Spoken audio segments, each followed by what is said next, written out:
राम राम दोस्तों, राम राम। इस समय दिल्ली में लोक हितकारी सरकार है।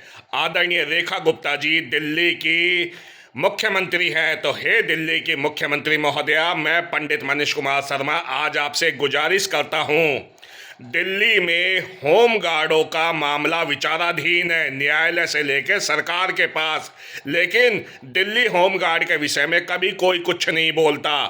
इन होम गार्डों की भी एक मांग है कि हमें भी पड़ोसी राज्य जैसे पंजाब, राजस्थान में होम गार्ड को 55 साल तक सेवा में रखा जाता है और साल में 11 महीने उनसे सेवा ली जाती है। इसी प्रकार दिल्ली में भी पड़ोसी राज्यों का अनुसरण करते हुए होम गार्ड को 55 साल की उम्र तक सेवा में लिया जाए और साल में 11 महीने उन्हें सेवा दी जाए।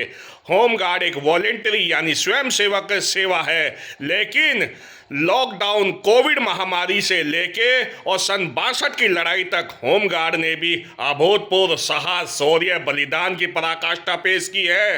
होम गार्ड ने भी समय समय पर अपना अभूतपूर्व योगदान प्रशासन की सेवा में दिया है। आज भी चाहे राष्ट्रीय हो चाहे राज्य की हो, कोई भी इलेक्शन बिना होम गार्ड के संपन्न नहीं हो सकता। और आज भी आधे से ज़्यादा ब्यूरोक्रेट के बंगलों पर होम गार्ड से अर्दली का कार्य लिया जाता है, लेकिन दिल्ली होम गार्ड के विषय में कोई नहीं बोलता।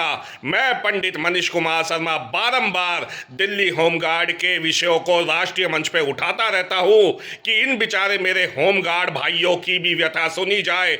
और एक दिल्ली में बढ़ते हुए अपराध और बढ़ती हुई जनसंख्या घनत्व को देखते हुए दिल्ली में कम से कम 25,000 होम गार्ड के जवानों की नफरी की आवश्यकता है। आज दिल्ली पुलिस भी नफरी की कमी से जूझ रही है और इस कमी को दिल्ली होमगार्ड पूरी कर सकती है। इसलिए दिल्ली होमगार्ड में अभी 10,000 भर्ती चल रही है और 15,000 की भर्ती और की जाए और इसमें भी होमगार्ड के परिवारों के सदस्यों को वरीयता दी जाए, जैसे सेना, पैरामिलिट्री और राज्य पुलिस बलों में उनके परिजनों को वरीयता दी जाती है। इसी प्रकार होमगार्ड भर्ती में होमगार्ड के परिवारों के परिजनों को वरीयता दी जाए, एक्स होमगार्ड के पुत्रों को वरीयता दी जाए, उनकी पुत्रियों को वरीयता दी जाए। इसलिए मेरे इन होमगार्ड भाइयों का दुख दर्द मैं राष्ट्रीय मंच पर उठा रहा हूँ। अब दिल्ली में बीजेपी की सरकार है, दिल्ली के एलजी साहब और सत्ता केंद्र में बैठी, गृह मंत्रालय सारे ऊपर से नीचे तक बीजेपी है।